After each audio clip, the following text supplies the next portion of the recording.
नमस्कार मित्रांनो, स्वागत आहे आपणा सर्वांचं मनपूर्वक पुन्हा एकदा आपल्या या Shrihari Pawar career academy YouTube चॅनलमध्ये. मित्रांनो, या ठिकाणी बघा ट्रायबल डेव्हलपमेंट कमिशनरेट आदिवासी विकास आयुक्तालयांच्या मार्फत एक सुधारित जाहिरात आलेली आहे. ही आहे चौकीदार किंवा गट ड म्हणजे चतुर्थ श्रेणी या पदांकरिता आहे. आणि यामध्ये बघा 478 एकूण अनुसूचित जमातीकरिता फक्त 37 पदे आहेत आणि खुल्या प्रवर्गासाठी 116 पदे आहेत. अशी 478 पदांसाठी ही जाहिरात आलेली आहे. ही एक सुधारित जाहिरात आहे आणि यामध्ये तुम्ही जर लक्षपूर्वक फॉर्म भरला ना तर तुम्हाला यामध्ये नोकरी लागण्याची दाट शक्यता होते. आता पद कोणतेही असू द्या मित्रांनो, आपल्याला फक्त नोकरी लागायची आवश्यकता आहे. त्यामुळे ऑनलाईन पद्धतीने जर तुम्हाला हा अर्ज करायचा असेल तर 6/5/2026 पासून ऑनलाईन फॉर्म फिलिंग चालू होणार आहे. तर 27 मे 2026 पर्यंत ही प्रक्रिया चालणार आहे. तुम्ही या फॉर्मला नक्की भरा. ऑनलाईन लिंक ही 6 मे रोजी दुपारी 3 वाजता सुरू होणार आहे आणि 27 एप्रिल 2026 रोजी जी काही जाहिरात प्रसिद्ध झाली होती त्या अनुषंगाने ऑनलाईन पद्धतीने परिपूर्ण अर्ज सादर केलेल्या उमेदवारांना नव्याने अर्ज करण्याची आवश्यकता नाही. म्हणजे ही जी जाहिरात आहे ही 27 एप्रिलला प्रसिद्ध झालेली आहे. तेव्हा ज्या ज्या विद्यार्थ्यांनी फॉर्म भरले तर त्यांना आता परत फॉर्म भरण्याची गरज नाही आहे. पण तुम्ही जर आतापर्यंत फॉर्म भरलेला नसेल तर तुम्ही भरू शकता मित्रांनो, कारण जागा भरपूर आहेत.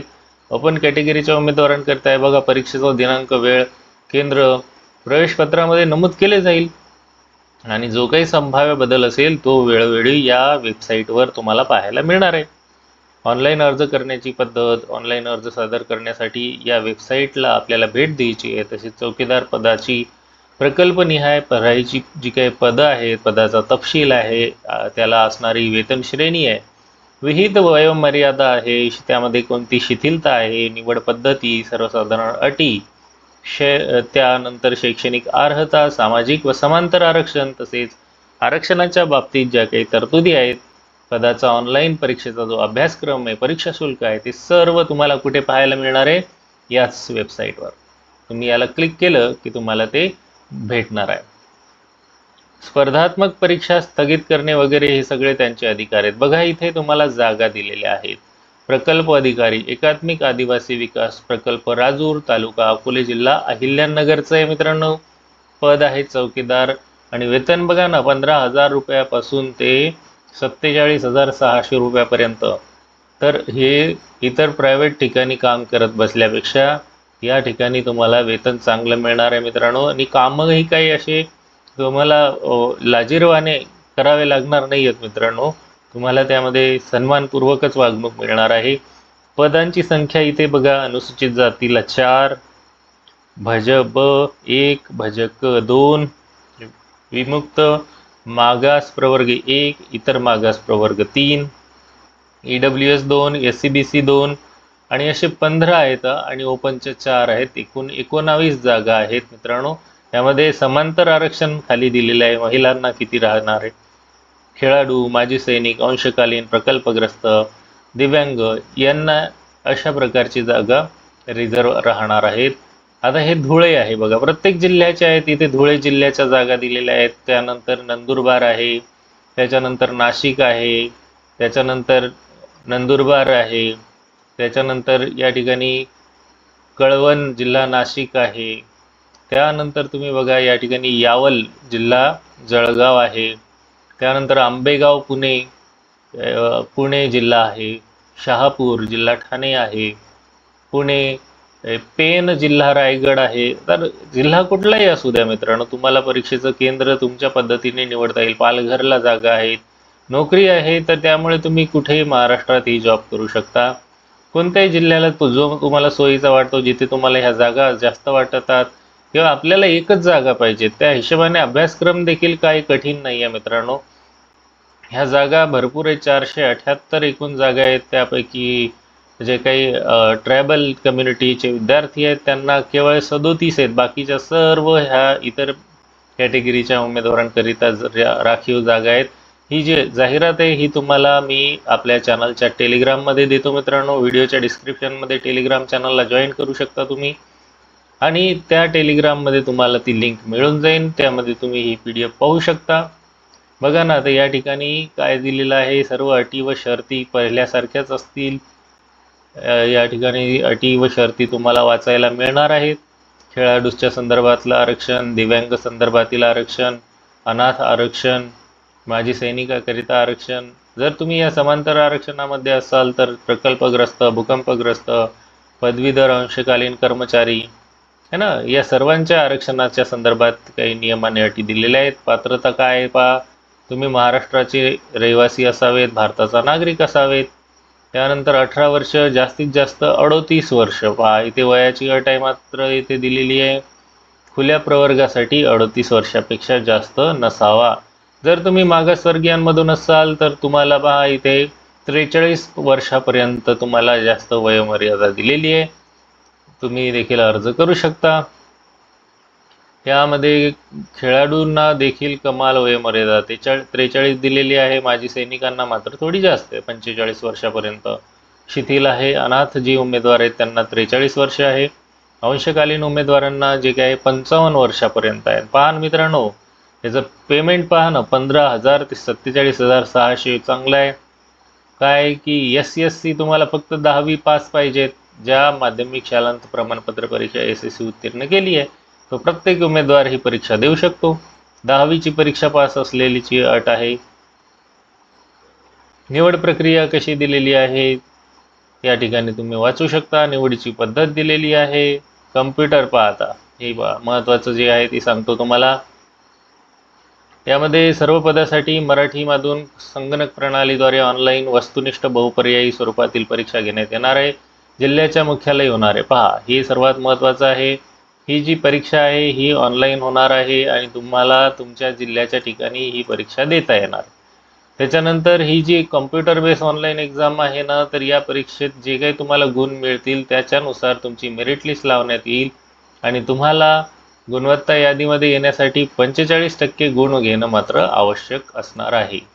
त्याच्यानंतर पहा ना, संगणक आधारित परीक्षा जी आहे त्यामध्ये घेण्यात येणारी जी ऑनलाईन वस्तुनिष्ठ बहुपर्यायी स्वरूपाची ही परीक्षा आहे त्यामध्ये प्रत्येक प्रश्नाला 2 गुण असणार आहेत. एका प्रश्नाला 2 मार्क्स आहेत मित्रांनो या ठिकाणी तुम्हाला.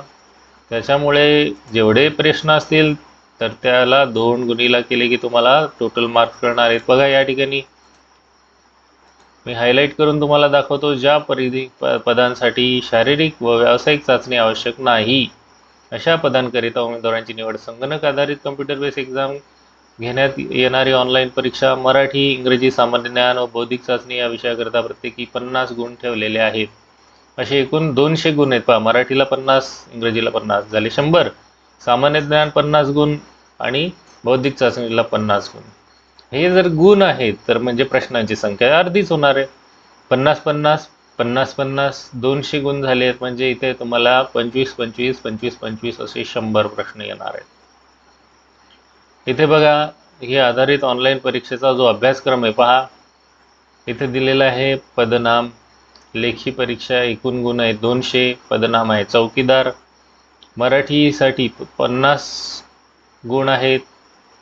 त्याच्यानंतर इंग्रजीला 50 गुण आहेत म्हणजे मराठीचे 25 प्रश्न येणार, इंग्रजीचे 25 प्रश्न येणार, त्याला 2-2 गुण येणार आहेत प्रत्येकी, म्हणून ते 50 पुन्हा झाले. सामान्य ज्ञानचे 25-25 आहेत आणि बौद्धिक चाचणीचे देखील 25 म्हणजे 50 गुण आहेत. 120 मिनटं म्हणजे वेळ तुम्हाला इथे 2 तास आहे.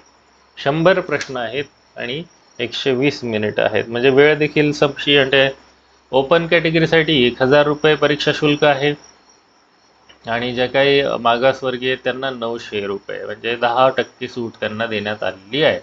माजी सैनिक, दिव्यांग आणि माजी सैनिकांना परीक्षा शुल्क नाही आहे आणि एकदा भरलेलं परीक्षा शुल्क वापस देखील मिळणार नाही आहे. फॉर्म भरणं सुरू झालं का तर 6 तारखेला सुरू होणार आहे आणि 27 तारीख शेवटची आहे. या फॉर्मला हजारो नव्हे तर लाखो विद्यार्थी देखील फॉर्म भरू शकतात. त्याच्यामुळे फॉर्म जास्त लेट भरायचा नाही आहे. लवकरात लवकर फॉर्म भरण्याची तयारी सुरू करायची आहे. फॉर्म भरायचा आहे. ओके. परीक्षेच्या संदर्भात काही अडचण आली, काही माहिती लागली तर ती मी तुम्हाला सांगू शकतो. सर फॉर्म मोबाईलने भरता येतो का? हो, भरू शकता. का ते पण ही जी साईज आहे तुम्हाला फोटोची सिग्नेचरची साईज, अंगठा ठसा वगैरे सर्व जर घरी जमत असेल तर करा, नाहीतर 100-150 रुपये जाऊ द्या, पण फॉर्म व्यवस्थित नेट कॅफेवर 5-10 मिनिट त्याला शांततेने भर म्हणून सांगून फॉर्म भरायचा आहे, डिक्लरेशन वगैरे अपलोड करायचं आहे मित्रांनो. आणि अर्जाची नोंदणी झाल्याच्या नंतर जे तुमचं युजर नेम आणि पासवर्ड आहे ते तुम्ही सांभाळून ठेवायचं. ईमेल आय डी जो आहे तो चेंज न होणारा द्यायचा आहे. म्हणजे आणि जे पेमेंट आहे ते व्यवस्थित झाल्याची खात्री करायची आहे. आपले जे डॉक्युमेंट्स आहेत ते काळजीपूर्वक भरायचे आहेत. आणि ही माहिती वाचून त्यानुसार साईजनुसार त्या KB फॉर्मॅटमध्ये कागदपत्रे स्कॅन करून अपलोड करायची आहेत. आणि त्याच्यानंतर तुमचा फॉर्म जो आहे यशस्वीरित्या सबमिट झालेला असणार आहे. ह्या इतर सूचना तुमच्यासाठी आहेत. मोठं माहितीपत्रक आहे, हे तुम्हाला डिटेल वाचायला व्हिडिओला पॉज करून तुम्ही वाचवू शकता आणि तुम्ही हा फॉर्म भरून मित्रांनो नोकरी मिळवू शकता. आज बेरोजगारीची संख्या वाढलेली आहे, त्याच्यामुळे नोकरी महत्त्वाची आहे. मग ते पद कोणतं का असेना मित्रांनो, अगोदर तुम्ही नोकरी मिळवण्याचा प्रयत्न करा. नंतर वाटल्यास जॉईनिंग झाल्याच्या नंतर तुम्हाला त्याला कंटिन्यू करायचं आहे की नाही करायचं हे तुम्ही ठरवा. पण एकदा तुम्ही स्वतःला आजमावून पहा आणि नोकरीला मिळवण्याचा प्रयत्न करा. जर तुम्हाला हा व्हिडिओ आवडला असेल तर लाईक करा. चॅनलवर नवीन असाल तर चॅनलला सबस्क्राईब करा. बेल आयकॉनला प्रेस करा, जेणेकरून तुम्हाला असेच सर्व नवनवीन व्हिडिओज आणि अपडेट मिळत जातील. पुन्हा भेटूया नवीन व्हिडिओमध्ये नवीन माहितीसह. तोपर्यंत आपणा सर्वांना खूप खूप शुभेच्छा. व्हिडिओ कसा वाटला याबद्दल देखील तुम्ही कमेंट करू शकता मित्रांनो. कमेंट बॉक्समध्ये आपल्या प्रतिक्रिया नक्की नोंदवा. थँक्स.